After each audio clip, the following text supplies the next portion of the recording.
Clean this mess and give me $500. My friends are coming over and I'm not going to be embarrassed, my unemployed daughter demanded on Christmas Eve. I smiled, handed her the cash and went to my room. The next morning she woke up to find me, the furniture and every scrap of food gone. All that was left was a note on the fridge. You wanted the house, it's all yours. The foreclosure notice is in the mail. Before we continue, I just want to say thank you for taking the time to hear my story. If you're comfortable, let me know where you're listening from, and what time it is where you are. Now let me tell you my story.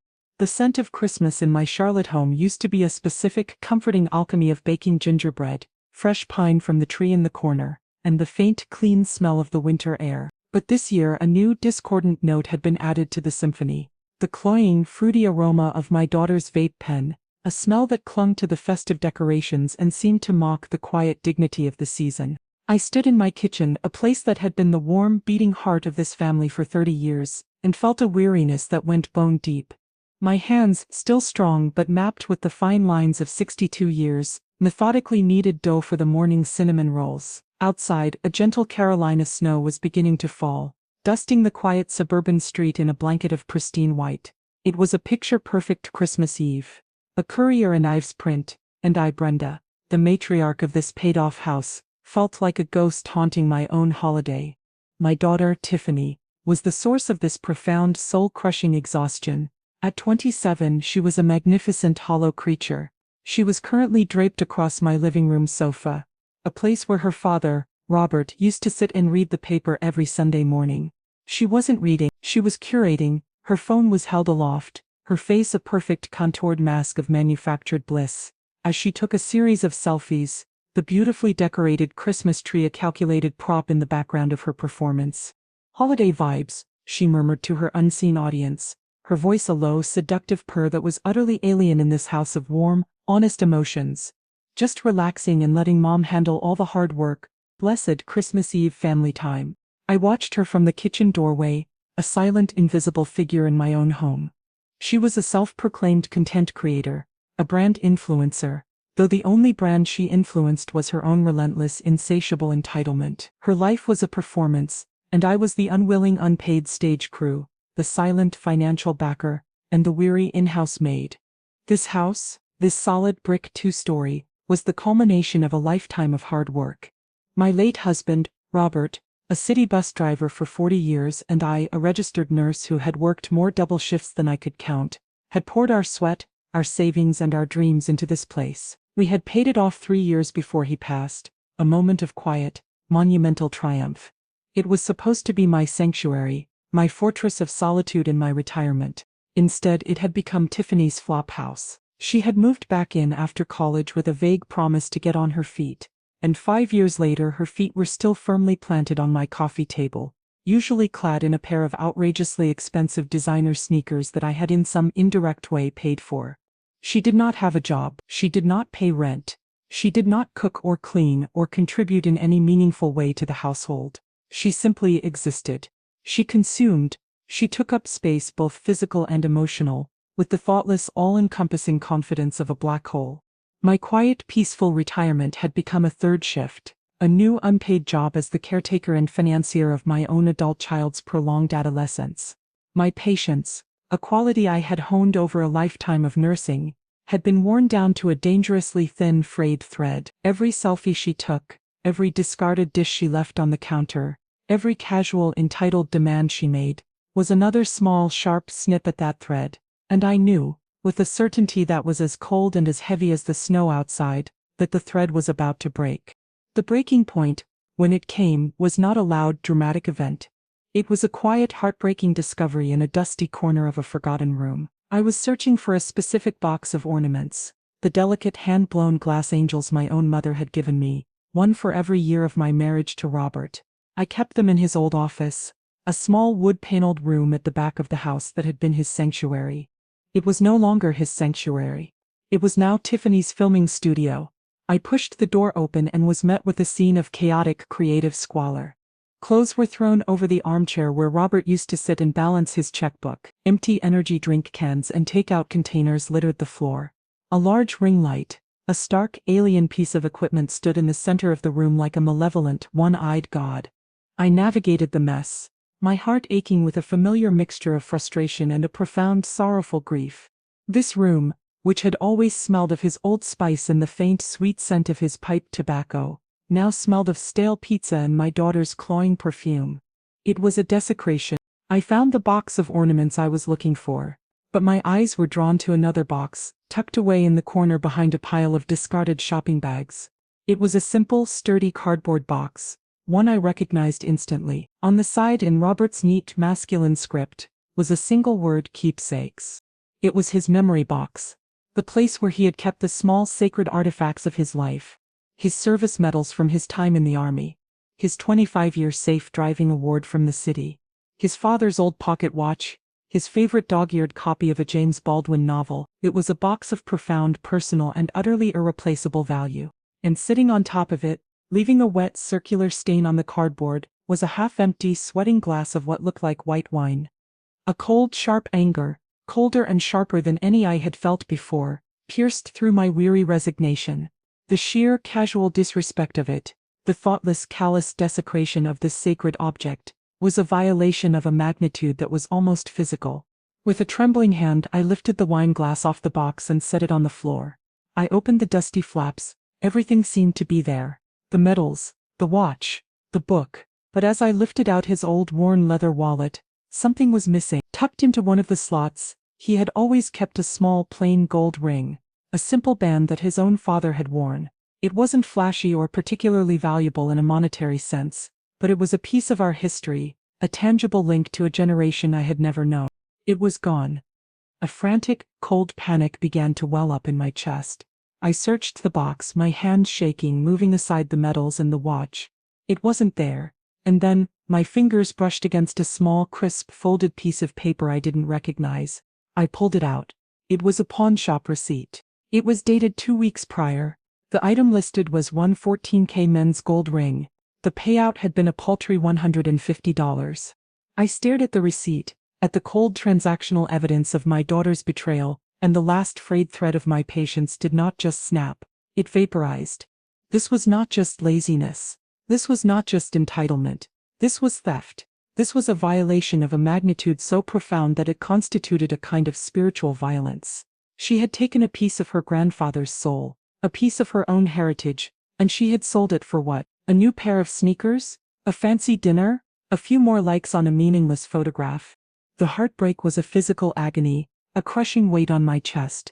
The woman who had patiently endured, the mother who had always forgiven, the quiet, competent nurse who had spent her life cleaning up other people's messes, died in that dusty, desecrated room, and in her place, something new, something cold, and something utterly, unforgivingly resolute, was born. I carefully folded the pawnshop receipt and put it in my pocket. It was the final piece of evidence I needed, the closing argument in a trial I had not even known I was conducting. The verdict was in, and the sentence was about to be carried out.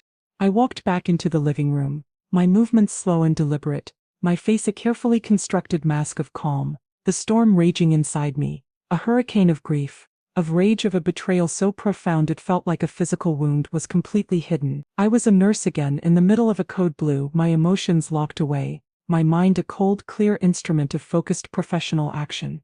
Tiffany was still on the sofa, scrolling through her phone, completely oblivious to the seismic event that had just occurred in her filming studio. She was bathed in the warm, festive glow of the Christmas tree lights, a picture of serene, self-absorbed indolence. She looked up as I entered, but her eyes held no curiosity, no concern for my well-being. They held only annoyance. I was an intrusion, a background character who had just walked into her shot. "Ugh, Mom," finally she said, her voice a low, irritated sigh. She waved a dismissive hand at the room around her. The floor was littered with discarded wrapping paper from the gifts I had already placed under the tree. A few empty snack bags and a half-eaten plate of cookies sat on the coffee table. It was a small, festive, and entirely normal amount of holiday clutter. To Tiffany, it was a scene of apocalyptic squalor. "Can you please clean this mess up?" she demanded, her voice not that of a daughter asking for help, but of a queen issuing a command to a slow-witted servant. "My friends are coming over in an hour for a little Christmas Eve party, and I am not going to be embarrassed by this pigsty. I have a brand to maintain." Her brand. The brand of a young woman who lived a life of effortless, curated perfection, a life that was, in reality, a complete and utter fraud, subsidized by the quiet, relentless labor of the very woman she was now ordering to clean up her mess. The sheer, breathtaking audacity of her demand, coming just moments after my discovery of her monstrous petty theft, was almost sublime in its villainy. She had sold her grandfather's ring for pocket money, and she was now worried about being embarrassed by a few stray pieces of wrapping paper. I did not react. I did not scream. I did not pull the pawnshop receipt from my pocket and confront her with the evidence of her crime. To do so would have been to give her a scene, a drama, a confrontation she would have twisted and turned until she was the victim, the misunderstood daughter of a nagging, overbearing mother. I was done with her drama. I was done with her scenes. I was about to write a new final act, and it was going to be a quiet, elegant, and utterly devastating one. So I just stood there, my face a blank, unreadable mask. My silence, my lack of an immediate compliant response, seemed to annoy her even further. "Well?" she snapped, finally looking up from her phone, her eyes cold and impatient. "Are you going to clean it, or are you just going to stand there?" And then, as if she had not already inflicted a mortal wound upon my soul, she delivered the final casual and most brutal blow of all. "Oh," she said, her voice a sudden bright thought, as if she were just remembering a small item on a grocery list. "And I need $500. I stared at her. $500. For party supplies, she explained, as if it were the most reasonable request in the world. Drinks. Some more snacks. The good kind. Not that cheap stuff you buy. And just give me cash. It's easier." She wanted $500 in cash. For a party. A party in my house, which she was not paying rent for. She wanted me, her personal ATM, to dispense the funds for her to entertain her friends. After she had just ordered me, her personal maid, to clean up the mess she had made. The calm that had settled over me was no longer just a decision, it was a state of being, the emotional part of my brain, the part that would have wept, that would have screamed, seemed to have been surgically removed. All that was left was the cold, clear, and utterly focused logic of a woman who has finally, definitively, and irrevocably had enough. This was the moment. The final straw had not just broken the camel's back, it had vaporized it. I looked at my daughter, at her beautiful, expectant, and utterly soulless face, and I smiled. It was a strange, serene smile, a smile she had seen 1,000 times before. It was the smile of her mother, the woman who always sighed, who always complained, but who in the end, always gave in. She saw my smile and she relaxed, the tension of her demand melting away, replaced by the smug, easy confidence of a bully who knows she has already won. She mistook my calm for her usual weary compliance. She had no idea that the woman standing before her was a stranger, a woman she had never met before. The Brenda who would have argued, who would have sighed, who would have eventually resentfully opened her purse was gone forever. The woman standing here now was an actress, playing her final, most convincing role. "Of course, sweetheart," I said, my voice a soft, gentle murmur, the very sound of maternal capitulation. "A party sounds lovely. You deserve to have some fun with your friends." The relief that flooded her face was a pathetic, disgusting thing. It was the relief of a parasite that has successfully latched onto its host, confident in its next meal. She immediately looked back down at her phone, her attention already shifting back to her own, more important world. I had been handled. The problem of her momentary lack of cash had been solved. I was once again relegated to my proper functional role as a background utility. I walked to the small secretary desk in the corner of the living room, where I kept my purse. My movements were slow, deliberate, unhurried. Inside, I felt a strange, exhilarating sense of lightness, of freedom. The decision, once made, was a powerful, liberating thing. Every action I took now was no longer a reaction to her demands, but a proactive step in my own quiet, radical liberation. I took out my wallet and removed 5 crisp new $100 bills from the small emergency stash I always kept. I walked back to the sofa and held them out to her. "Here you go, honey," I said. She didn't even look up. She simply held out her hand, her eyes still glued to the screen of her phone, and I placed the money in her perfectly manicured palm. Her fingers closed around it with the reflexive, unthinking greed of a Venus flytrap. "Thanks, Mom," she mumbled, the words a thoughtless, automatic response. The transaction was complete. It was not the act of a mother giving her daughter money for a party. It was a final severance payment. It was the last withdrawal she would ever make from the Bank of Brenda. I had just paid for my own freedom. You know, I said, my voice a little weak, a little tired, a perfect final touch to my performance of the weary, defeated mother. I think I'm feeling a little worn out from all the baking. I don't think I'm up for a party tonight. I think I'll just go lie down in my room for a while. Yeah, you do that, she said, her voice a dismissive, uninterested wave of her hand. My desire to retreat, to be absent from her party, was not a disappointment to her.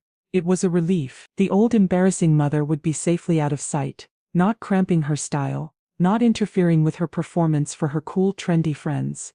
You kids have fun, I said, my voice a soft, maternal whisper. I turned and walked out of the living room, my back straight, my step steady. I did not look back.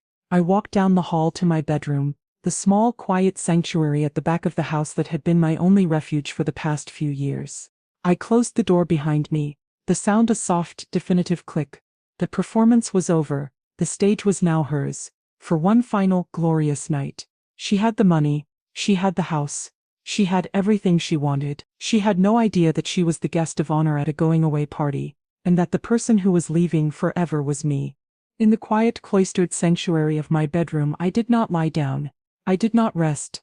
The weariness I had projected was a lie, a perfect piece of camouflage. In its place was a surge of pure, cold, and focused energy, the kind of adrenaline rush I hadn't felt since my early days as a nurse working in the chaos of the emergency room. A crisis was unfolding, but this time I was not the one responding to it. I was the one creating it. I sat on the edge of my bed, the familiar floral quilt a strange, tactile link to a life that was already in my past. I took out my phone. I had only one call to make. The call that would set the entire carefully planned demolition in motion. I scrolled to the single contact I had saved under ice. My little joke. In case of emergency, my sister Denise. Denise was my opposite in almost every way. Where I was patient, she was blunt. Where I was weary, she was a ball of ferocious, proactive energy. She was a sharp, successful real estate agent. A woman who understood the cold, hard, and unsentimental language of contracts and consequences. She had been watching my situation with Tiffany, with a growing, simmering alarm for years. Her advice always the same.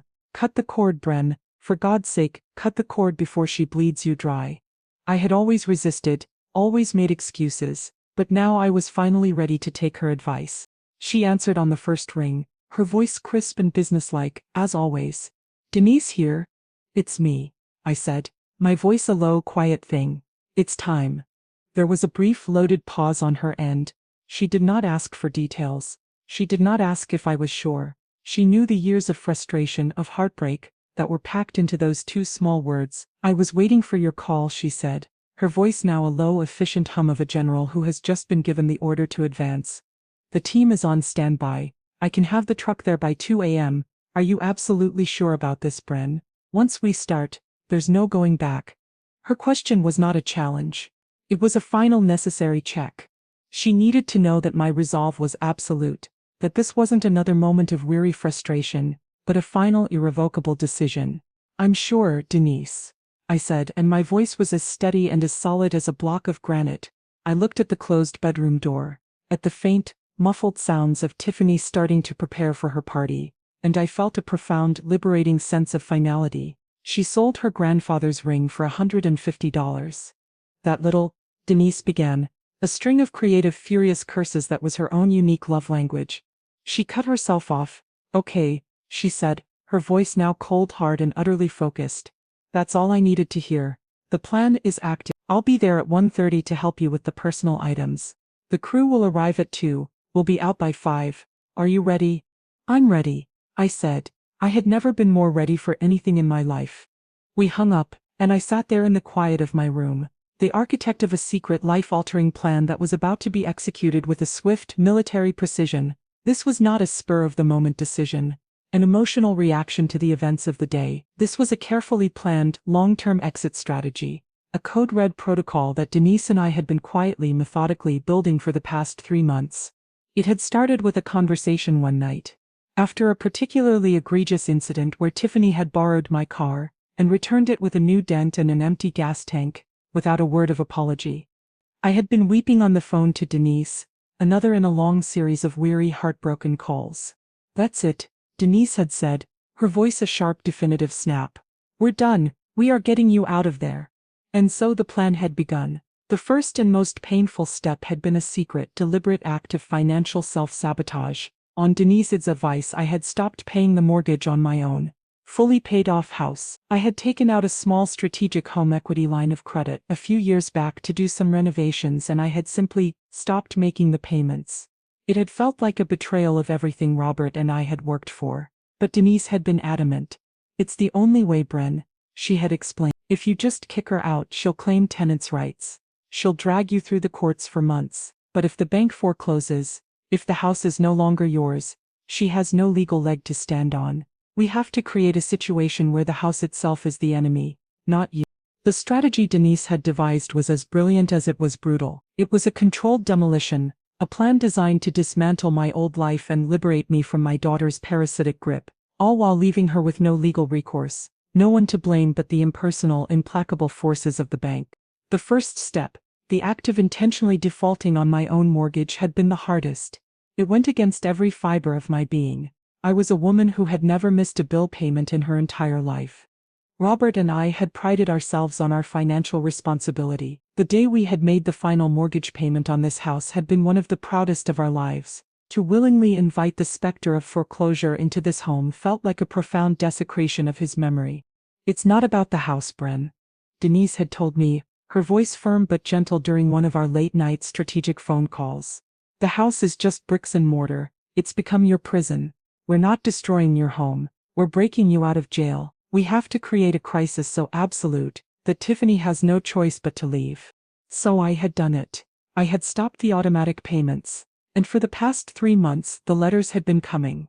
First the polite reminders, then the sterner warnings. Finally, the formal legal notices of intent to foreclose. They arrived in their stark official-looking envelopes, each one a small paper heart attack, but I was the one who collected the mail every day. Tiffany, in her self-absorbed world, probably didn't even know where our mailbox was. I had been intercepting the letters, hiding them, building a quiet paper trail of our impending manufactured doom. The second part of the plan was to secure my own future, to ensure that when I walked away from this house, I was not walking into a life of poverty and uncertainty. While I was strategically defaulting on the house, I was also quietly, methodically moving all my liquid assets, my pension checks, my social security, and the substantial savings and investment accounts that Tiffany knew nothing about. I had liquidated a portion of them and transferred the cash to a new private account at a different bank, an account my daughter's name was nowhere near. I was making myself a financial ghost, erasing the very money trail that Tiffany had for so long followed like a hungry wolf. I was not just preparing for an emotional departure, I was executing a full-scale financial extraction. This secret double life had been an immense emotional strain. During the day I was the same, long-suffering Brenda, the weary but compliant mother who sighed and complained but always, in the end, gave in. I was playing a part, a role I had perfected over years of practice, but at night, in the quiet of my own room, I was a different woman. I was a strategist, a plotter, a quiet revolutionary, poring over bank statements and legal documents with my sister, my co-conspirator. The guilt was a constant, heavy companion. I was deceiving my own child. I was engineering a situation that I knew would be a devastating, traumatic shock to her. But then I would remember the small, constant cuts of her disrespect, the casual cruelty, the entitled demands, and now, the final, unforgivable violation, the theft and sale of her grandfather's ring. Any lingering guilt I had was incinerated in the fire of that final betrayal. My daughter had made her choice. She had chosen a path of selfishness and disrespect. And I was now finally choosing my own. The final piece of the plan, the masterstroke of Denise's strategic genius, was the safe harbor. 2 months ago she had found me the perfect place. It was a small, beautiful 2-bedroom condo in a quiet, upscale retirement community on the other side of Charlotte. It had a view of a golf course, a community pool, and most importantly, a full-time maintenance and security staff. It was a world of serene, adult peace, a world where I would never have to clean up another person's mess again. I had bought it with the cash I had been quietly moving. It was paid for in full, a clean title in my name and mine alone. For the past month Denise had been overseeing its preparation. She had hired painters, had new furniture delivered, had even in a gesture of profound sisterly love, stocked the pantry and the refrigerator with my favorite foods. It was waiting for me.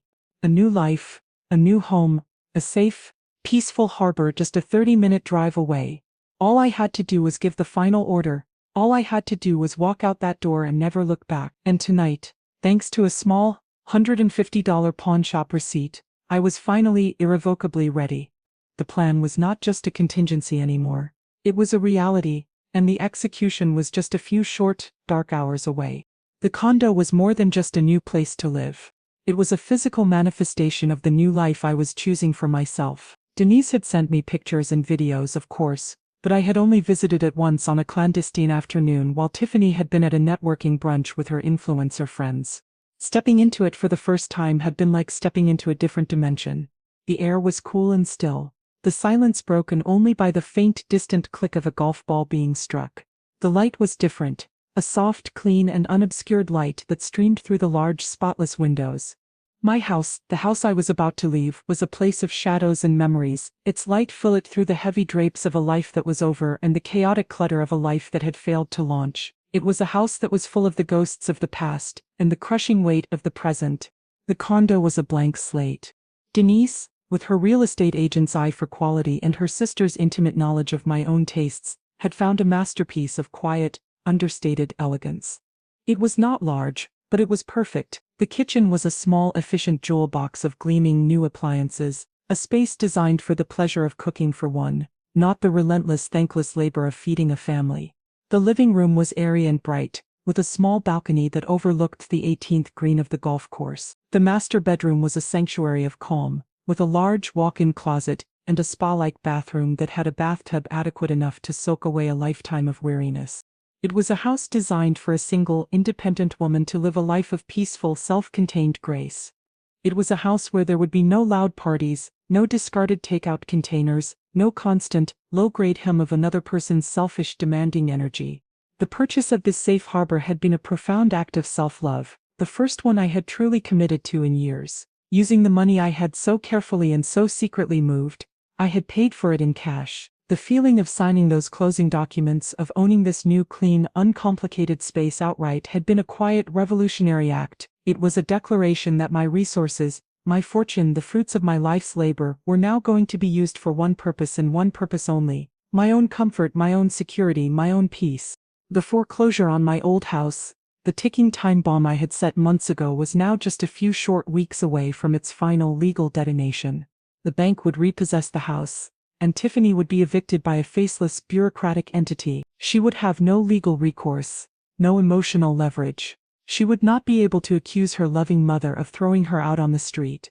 She would be a casualty of the cold, hard and impersonal logic of the financial world, a world she had never bothered to understand. It was the perfect, blameless crime. As I sat in my old bedroom, the sounds of Tiffany's party beginning to drift down the hallway, I thought of my new, quiet and beautifully empty condo. It was waiting for me. Denise had already overseen the delivery of the new furniture, the new linens, the new dishes. It was a fully formed, ready-to-inhabit life, a turnkey solution to the problem of my own existence. All I had to do was get there. All I had to do was walk through the fire of this one last, terrible night, and on the other side was a peaceful, sunlit shore. The thought of it was a powerful, steadying force. It was the lighthouse that would guide me through the coming storm. The house I was leaving was a monument to my past, to my life with Robert, to the family we had raised. But it had become a tomb, a place where I was slowly being buried alive by the weight of my own daughter's entitlement. The condo was not a monument to anything. It was a promise. It was a future. It was a safe harbor, and my ship was finally, after a long and brutal storm, about to set sail. The party began. As all things with Tiffany did, as a performance for her phone. I could hear the high-pitched squeals of her friends. As they arrived, a flock of brightly plumed, chattering birds. I remained in my room, the door closed, a silent, invisible presence in my own home. But I could hear everything. The music, a thumping bass-heavy beat, that was a violent intrusion into the quiet suburban night, started just after 9 o'clock. After an hour of this self-imposed exile, I knew I had to make an appearance. My complete absence would be noted, would be strange. It would be a crack in the facade of the weary, compliant mother I was so carefully trying to project. I had to play my part until the very end. I took a deep breath, smoothed the front of my simple housecoat, and opened my bedroom door. The wall of sound and energy that hit me was a physical force. The house had been transformed, the lights were dimmed, a few colored bulbs I didn't even know we owned casting a lurid club-like glow on the walls. The air was thick with the smell of cheap sweet cocktails, my daughter's vape, and a dozen different clashing perfumes. My living room, my sanctuary of quiet, comfortable elegance, was now a crowded, chaotic nightclub. A dozen of Tiffany's friends, all of them a variation on her own theme of performative, self-absorbed glamour, were draped over my furniture. They were loud, their laughter a series of sharp braying shrieks. They were a flock of beautifully dressed, utterly vacuous parasites, and they were feeding on my home. Tiffany was at the center of it all, of course, the queen bee in her hive. She was holding a large plastic cup of some bright blue concoction, a triumphant, proprietary smile on her face. She saw me emerge from the hallway, and her smile didn't falter. She did not see her mother. She saw a servant.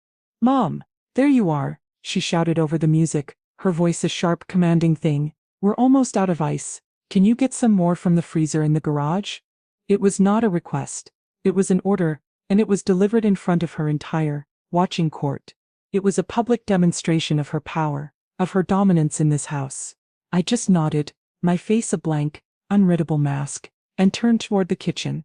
As I passed, one of her friends, a young woman with a face full of fillers and an expression of profound, bored indifference, looked me up and down. "Is that your mom?" she asked Tiffany, her voice a loud, disdainful whisper. "She's like your little house elf." Tiffany and her friends erupted in a fresh wave of cruel, dismissive laughter. A house elf. A small, magical, and utterly subservient creature who exists only to serve. The accuracy of the insult was a fresh, sharp twist of the knife in my already bleeding heart. I went to the kitchen. It was a war zone. Empty liquor bottles, spilled mixers, and overflowing bags of chips littered the counters I had so carefully cleaned just a few hours before. A sticky red punch of some kind had been spilled on my clean white floor, and no one had bothered to wipe it up.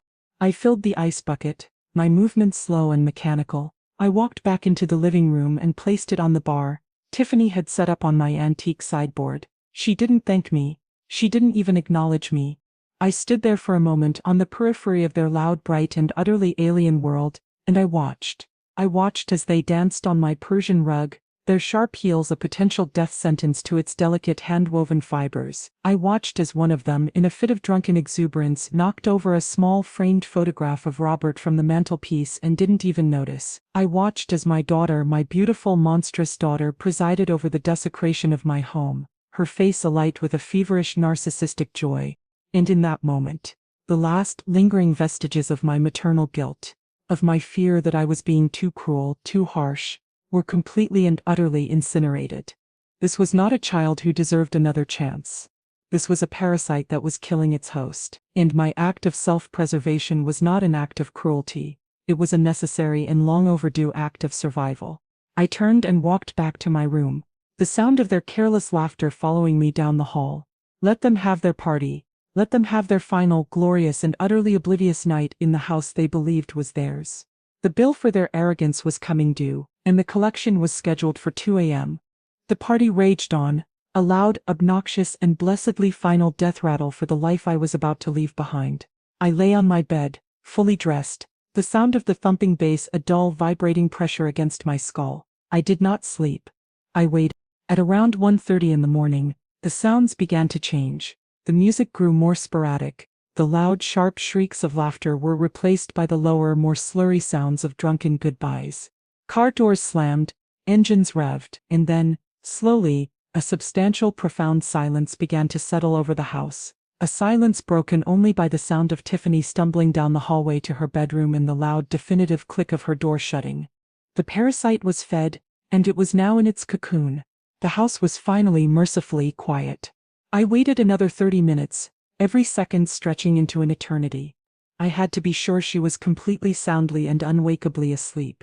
Finally, at 2 o'clock sharp, I saw the faint, sweeping glow of headlights through my window, as a large vehicle pulled silently into my driveway. It was time. I slipped out of my room, my heart a quiet, frantic drum against my ribs. I moved through the dark, silent house, a ghost in my own home. The living room was a scene of utter drunken devastation. Red plastic cups, crushed chip bags and sticky spills littered every surface. It smelled of stale beer and regret. The mess that Tiffany had so arrogantly demanded I clean was now a monument to her own destructive carelessness, and I was about to clean it, in a way she could not possibly imagine. I went to the front door and unlocked it. Standing on the porch, a silent, formidable figure in the cold pre-dawn air, was my sister Denise. She was dressed in practical dark clothes, her face set in a look of grim, focused determination. She was not my sister tonight. She was my general, my co-conspirator, my getaway driver. "Ready, Bren?" she whispered, her voice a low, efficient hum. "More than ready," I whispered back. Behind her, a large, unmarked moving truck was parked in the driveway, its engine off, its presence a large, dark and powerful promise. The back of the truck was already open. 3 figures, 2 men and a woman, all dressed in dark work clothes, emerged from the cab and walked silently toward us. They were the team, a crew from a discreet after-hours moving company that Denise used for her high-end real estate clients. They were professionals, accustomed to working quickly, quietly and without asking questions. "Okay," Denise said, her voice a low, commanding whisper to the crew. "You know the plan. We have 3 hours. Personal effects, furniture, all kitchen contents and all food. Nothing in the daughter's room is to be touched. Everything else goes. Let's move." The execution began. It was a work of breathtaking, silent efficiency. The crew moved through my house like a team of Black Ops soldiers, their movements swift, sure and almost completely soundless. They did not speak. They communicated with hand signals. Every piece of furniture was wrapped in heavy, sound-dampening blankets before it was moved. Every box was packed with a quiet, purposeful precision. Denise was the director, pointing to a room, gesturing to a piece of furniture, a silent, formidable conductor of this symphony of disassembly. My role was to pack the small, personal and most precious things. I went from room to room, a silent, weeping ghost, gathering the artifacts of my life. I took the photos from the walls, carefully wrapping each one in paper, the wedding photos, the baby pictures of a son I had lost and a daughter who was now a stranger. I took the books from the shelves, the music from the stereo cabinet. I took the small worn Bible from my nightstand, the one my own mother had given me. I was not just packing up a house. I was packing up a life. I was excavating my own history from the ruins of my own family. And with every box I packed, I felt not just a profound sadness, but a growing, exhilarating sense of lightness. I was shedding a skin, a heavy, burdensome life, that was no longer my own. The midnight movers were not just emptying my house, they were liberating me. The process was a surreal, silent ballet of deconstruction. While the professional crew handled the large, heavy items, Denise and I focused on the heart of the home, the places that held the richest, most personal layers of my life. The kitchen was our primary target. "Clean this mess," Tiffany had demanded. The words echoed in my mind, a cruel, casual command that had become the unintentional mantra for my own liberation. And so, we cleaned. We started with the pantry. We didn't just take a few items, we took everything. The bags of flour and sugar I had just bought for my holiday baking, the rows of canned goods I kept for emergencies, the boxes of pasta, the jars of spices, the bottles of oil and vinegar. Every single edible item was packed into boxes, a systematic stripping away of the very concept of sustenance from this house. Next was the refrigerator. It was a particularly satisfying and particularly brutal act. We emptied it completely. The carton of milk, the dozen eggs, the leftover turkey from a pre-holiday meal, the condiments in the door, the frozen vegetables in the freezer. We left nothing, not a single, lonely ice cube in the tray. We wiped the shelves clean, leaving a pristine, sterile and utterly empty white box. A box that had, for 27 years, been the source of my daughter's unending, unearned nourishment. The well was now, officially dry. We moved on to the drawers, the cabinets. We packed every piece of silverware, every dish, every glass, the pots and pans Robert had bought me for our 10th anniversary, the worn, wooden rolling pin that had been my grandmother's. These were not just objects. They were the tools of my lifelong service to this family, the instruments of my love, and I was reclaiming them. I was taking back my labor, my care, my very identity as the nurturer of this home. The living room was next, The large, comfortable sofa where we had watched 1,000 movies as a family was wrapped in blankets and carried out into the silent waiting truck. The armchair where Robert had sat. The coffee table that still bore the faint white ring from a glass he had left there years ago. Each piece of furniture was a ghost, a memory, and I was performing my own exorcism, clearing the house not just of its physical contents but of the weight of its own history. We took the art from the walls, leaving behind pale, rectangular ghosts on the wallpaper. We took the rugs from the floors, revealing the bare, cold hardwood beneath. We took the lamps, the curtains, the small decorative objects that had transformed this structure of wood and brick into a home. The house began to feel different. It grew colder, emptier. The familiar, comfortable acoustics were gone, replaced by a sharp, hollow echo. My own footsteps, which had been softened by rugs and furniture, now clicked with a loud, lonely sound on the bare floors. The house was being stripped of its soul, and I was the one holding the scalpel. Denise was a force of nature, a whirlwind of efficient, unsentimental energy. She saw not a home but a project, a job to be done. Her focus was a comfort, a shield against the waves of grief that threatened to overwhelm me at every turn. When she saw me lingering over a photograph, her hand would land gently on my arm. "Keep moving, Bren," she would whisper. "We don't have time for ghosts." The final, most difficult and most necessary act was to clean out my own bedroom. It was a sanctuary I had already emotionally vacated, but the physical act of packing away the last 30 years of my life was a brutal one. The bed I had shared with my husband, the dresser that held his old worn-out sweaters that I had never had the heart to throw away. The small framed photo on my nightstand of a smiling 5-year-old Tiffany, a happy, innocent child who was now a complete and utter stranger to me. I packed it all. I was a surgeon, excising every last trace of my own presence from this house. I was leaving behind nothing but the bare walls, the empty floors, and the hollow, echoing shell of a life that was no longer mine. The mess, the beautiful, complicated, and now terminally toxic mess of my old life, was finally almost cleaned up. By 5 a.m. the work was done. The last box had been loaded, the last piece of furniture shrouded and secured in the back of the moving truck. The professional crew, their work completed with a silent, ghostly efficiency, climbed back into the cab of their truck. They gave Denise a single professional nod, started the engine with a low rumbling cough, and pulled away into the dark pre-dawn stillness. The first and largest part of my old life was now officially on its way to my new one. Denise and I stood on the porch, watching the red taillights of the truck disappear down the quiet, snow-dusted street. The air was cold and clean, and the world was utterly, profoundly silent. "It's done," she said softly, putting an arm around my trembling shoulders. "It's done," I repeated, the words a hollow echo in the vast, empty space that had once been my life. We walked back inside, and the house that greeted us was a stranger.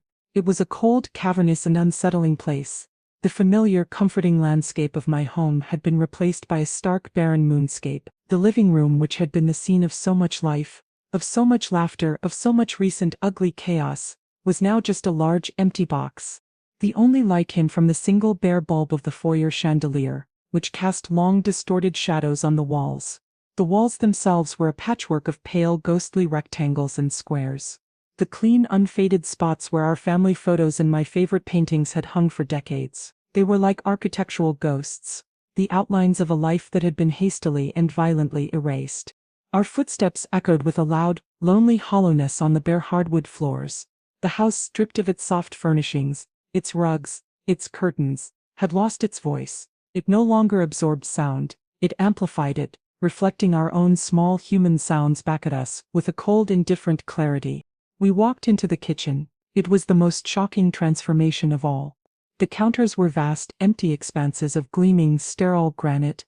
The cabinets were all slightly ajar, revealing their empty, cavernous interiors. The refrigerator stood in the corner, a silent white tomb, its door also left slightly open, a final, definitive statement of its own emptiness. The heart of the home, the source of all its warmth and nourishment, had been ripped out. The only room that remained untouched was Tiffany's. We stood in the doorway and looked in. It was a scene of pure, self-absorbed chaos, a child's messy playroom frozen in time. Clothes were strewn on the floor, makeup was scattered across the dresser, and the bed was a tangled mess of sheets. In the center of it all, my daughter slept, a peaceful, oblivious princess in the middle of her own self-created squalor. Her room, once a symbol of her parasitic presence in my home, was now an island, a small isolated pocket of her own reality, completely cut off from the devastating new world that was waiting for her just outside her door. We closed her door gently, a final quiet act of quarantine. The house was no longer a home. It was a stage set for a single final and devastating scene. It was a hollowed-out structure, a ghost of its former self, a perfect physical metaphor for the hollow, empty relationship I had shared with the young woman who was now the last, sleeping inhabitant of this empty, echoing shell. My work was almost done. There was just one last prop to place, one final brutal line to be delivered. I walked through the empty, echoing rooms of my former home one last time, a ghost performing a final sorrowful survey of her own haunting. Every bare wall, every empty corner was a testament to a life that had been lived, and a life that had in the space of a few short, dark hours, been completely and surgically removed. The sadness was a profound, aching thing, a grief for the happy memories that had been made in this house, memories that now felt tainted, like photographs left out in the rain. But beneath the sadness there was a new, stronger emotion, a sense of profound and immensely satisfying finality. This was not a defeat, this was a liberation. I was not a refugee fleeing a disaster. I was a prisoner who had just tunneled her way to freedom. Denise was waiting for me by the front door, her car keys in her hand, her expression a mixture of sisterly concern and a kind of fierce, triumphant pride. "It's time to go, Bren," she said softly. "The sun's coming up." "One last thing," I said, my voice quiet but steady. I walked back into the barren, sterile kitchen. The mess from Tiffany's party was gone. Of course, we had packed up the empty bottles and discarded cups along with everything else. The room was now a clean, empty, and utterly soulless space. I looked around for a piece of paper, a pen, something to write my final parting message on, but there was nothing. We had taken it all. The notepads by the phone, the pens from the junk drawer, they were all packed away in a box in the back of a moving truck on their way to a new life. The only paper left in the entire house was a roll of paper towels sitting on the empty counter. It was a fitting, almost poetic piece of stationery for my final act as this home's caretaker. I tore off a single, clean sheet. I found a black permanent marker that had rolled under the sink, an oversight in our otherwise perfect purge, and with a hand that was as steady and as sure as a surgeon's I wrote the note. The words were simple, clear, and utterly, devastatingly brutal. I did not write of my love, or my pain, or my disappointment. This was not an emotional letter. This was a final, transactional invoice for a lifetime of ingratitude. I wrote, "You wanted the house? It's all yours. The foreclosure notice is in the mail." That was it. 2 short, clean sentences that contained the full catastrophic truth of her new reality. The house was hers, just as she had always believed it should be, but it was not a gift. It was a burden. It was an empty, failing asset, a massive, looming debt that was about to come crashing down upon her. I walked to the silent, empty refrigerator and took a single, small magnet that had been left behind, a cheap, promotional magnet from a local plumber. I used it to stick the paper towel to the center of the refrigerator door. It hung there, a stark white flag of surrender, a final, damning proclamation in the heart of the empty, lifeless home. Then I walked to the kitchen counter. I took the set of house keys from my pocket, the keys that had been a symbol of my ownership, my responsibility, my burden for 30 years, and I placed them on the bare, cold granite. They made a small, lonely metallic sound in the vast, echoing silence. I had cleaned the mess. I had given her the cash. And now I had given her the house. My part of the bargain was complete. "Okay," I said to Denise, my voice clear and steady. "I'm ready now." I walked out of the front door of the house I had called home for my entire adult life. I did not look back. I got into the passenger seat of my sister's warm, waiting car, and she pulled out of the driveway just as the first pale and hopeful rays of Christmas morning began to streak the eastern sky. Tiffany woke up to the sound of silence. It was a silence so profound, so absolute, that it was the first thing that penetrated the thick, syrupy fog of her champagne-induced hangover. There was no gentle morning murmur of her mother in the kitchen. There was no scent of coffee brewing, no sound of the television playing the Christmas morning parade. There was just nothing. She groaned, her head a throbbing, painful drum. She rolled over in her bed, her hand fumbling for the phone on her nightstand. The screen was a bright, painful glare. It was almost noon. She had slept for 10 hours, a deep, drunken, and utterly oblivious sleep. "Mom," she called out, her voice a hoarse, croaking thing. "Is there any coffee?" The only response was the faint, hollow echo of her own voice in the silent house. Annoyance. Her default emotional state began to prickle through the haze of her headache. Where was she? Had she gone out for a last-minute errand? It was Christmas morning, for God's sake. Her mother was supposed to be here, catering to her needs, providing the comforting, familiar backdrop to her holiday. With a substantial, frustrated sigh, Tiffany swung her legs out of bed. The floor was cold, colder than usual, and the air in her room had a strange, chilly draft. She stumbled out of her bedroom and into the hallway, her eyes still blurry, her mind still clouded. "Mom," she called again, her voice louder, more demanding. Silence. She walked into the living room, and she stopped dead. The sight that greeted her was so bizarre, so incomprehensible that her hungover brain simply could not process it. The room was empty, not just tidy, not just clean, empty. The large, comfortable sofa was gone. The armchairs were gone. The coffee table, the television, the large, vibrant rug. It was all gone. The Christmas tree, which had been the centerpiece of her triumphant selfies just last night, was also gone. The only things left were a few stray, sad-looking pine needles on the bare hardwood floor. She stared, her mouth hanging open, a low, confused sound escaping her lips. "What the?" She stumbled from room to room, her panic growing with every empty doorway she passed through.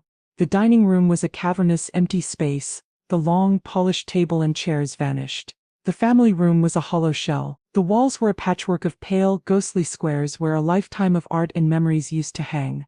It was as if she had woken up in a different house, a strange, empty, and unsettling parallel universe. Her panic finally propelled her into the kitchen, the one place that was always the warm, beating heart of the home. And there, the full catastrophic scope of the situation finally crashed down upon her. The kitchen was a sterile, white, and utterly empty void.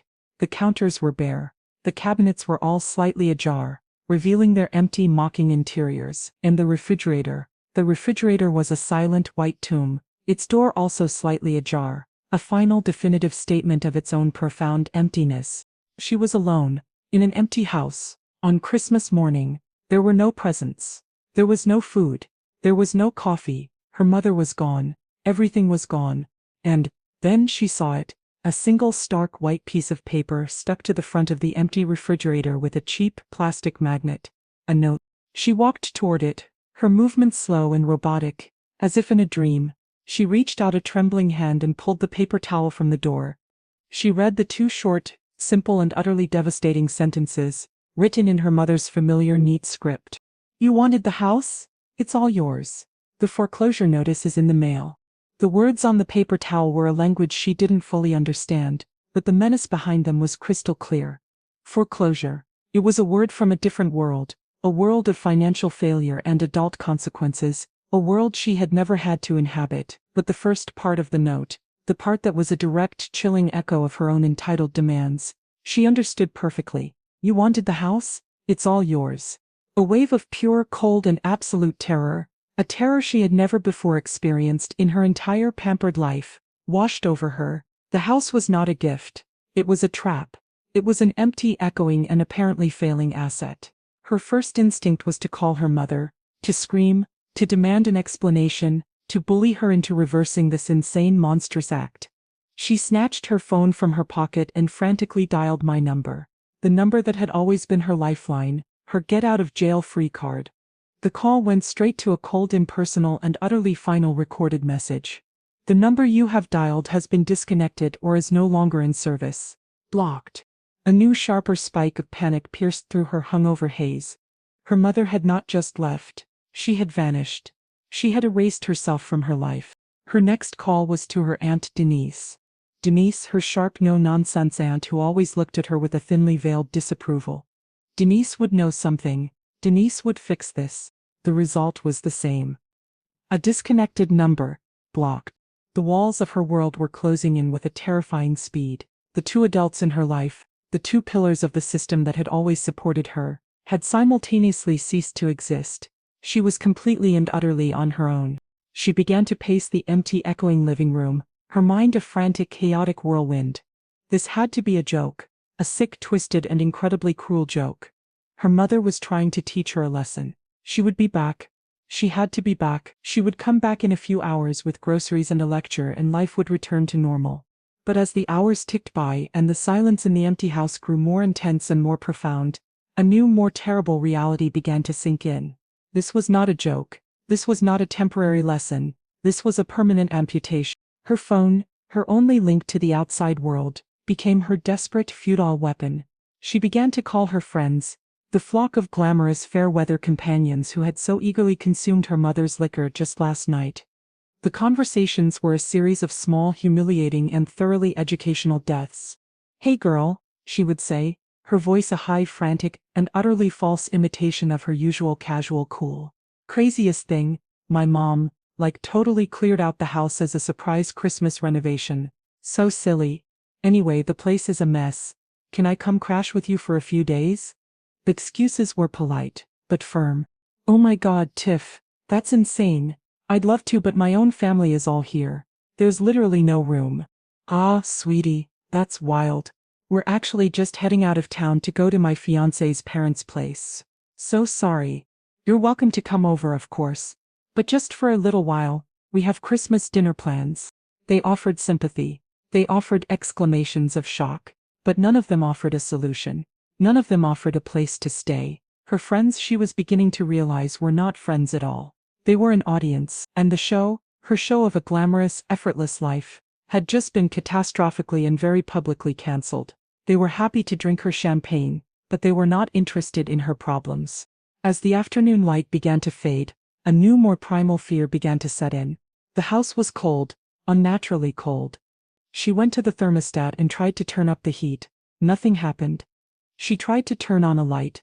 Nothing. The power was out.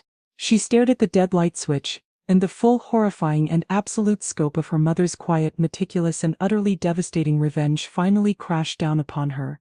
Her mother hadn't just taken the furniture and the food. She had cut the power. She had turned off the heat. She had plunged her into a world of cold, dark, and hungry silence. The house was no longer a home. It was a tomb, and she was trapped inside it, a ghost in the wreckage of a life she had not built, and had no idea how to fix. The foreclosure notice was no longer a vague, abstract threat. It was a very real and very cold reality. The darkness that fell upon the house that Christmas evening was a complete and total thing.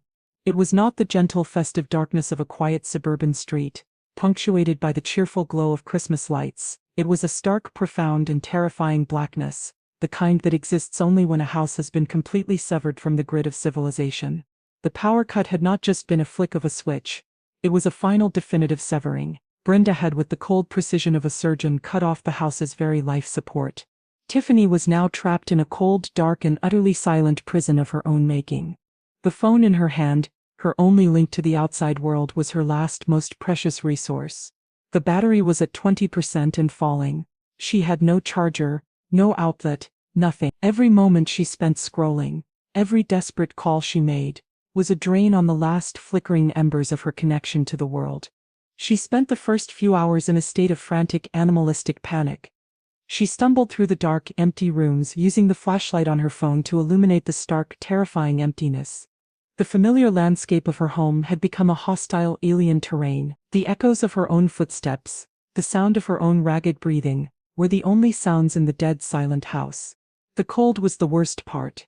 It was a damp, creeping, bone-chilling cold that the flimsy, fashionable clothes she owned were no match for. She was used to a world of perfect, climate-controlled comfort. This raw physical discomfort was a new and terrifying form of torture. She eventually retreated to her own room, the one island of familiarity in this sea of strangeness, and buried herself under her designer duvet, a pathetic, shivering refugee in her own bedroom.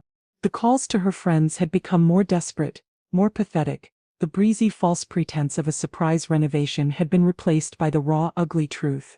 "My mom left me," she had sobbed into the phone to her supposed best friend. "There's no food, no power. I'm so scared." The sympathy was there, but it was distant, laced with a kind of morbid, horrified pity. "Oh my God, Tiff, that's insane. Your mom is crazy. But what do you want me to do?" No one offered to come and get her. No one offered her a place to stay. Her crisis was a piece of hot, juicy gossip, a story to be told at their own, warm, happy Christmas dinners. It was not a problem they were willing to own. Her phone battery dipped to 10%. The panic was now a wild, screaming thing in her head. She was completely and utterly alone. There were no more friends to call. There was no family, There was just the cold, the dark, and the terrifying echoing silence of the empty house. And in that moment of absolute rock-bottom despair, she finally understood.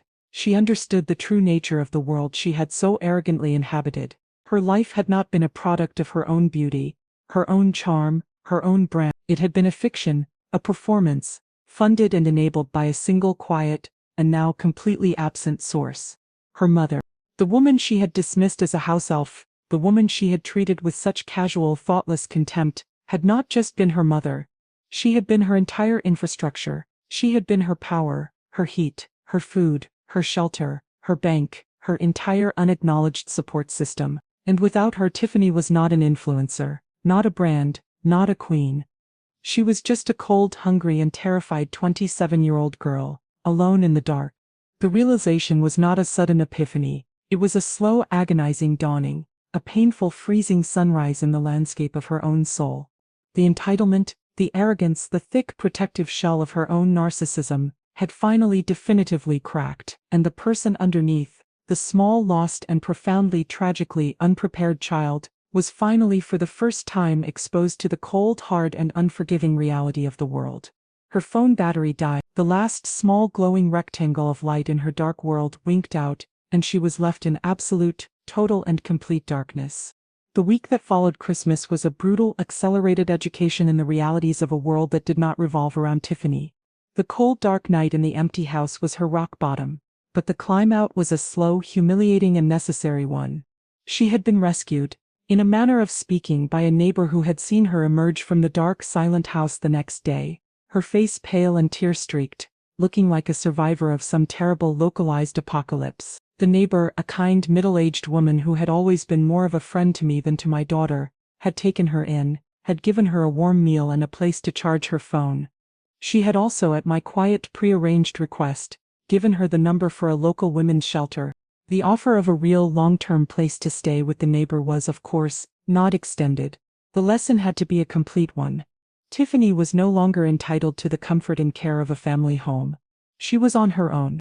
And then, the final official blow had landed. The foreclosure notice had arrived in the mail, a stark, legal document addressed to me. But its contents now her problem. A few days later, a large, unignorable sign had been hammered into the front lawn, its bold, red letters a public declaration of the house's and by extension her own failure. The last time I heard of her she was standing on the curb of my old street, the street where she had grown up in a world of warmth, comfort, and unearned privilege. She had 2 oversized designer suitcases at her feet, filled with the useless flashy artifacts of her former life. She was waiting for one of her few remaining friends to give her a ride to a new, far less glamorous reality, a shared apartment on the other side of town, and the prospect of her first ever real entry-level job. The house, the brand, the entire illusory world of Tiffany the influencer was gone for good. Meanwhile, my own new world was just beginning. New Year's brunch was a quiet, peaceful affair.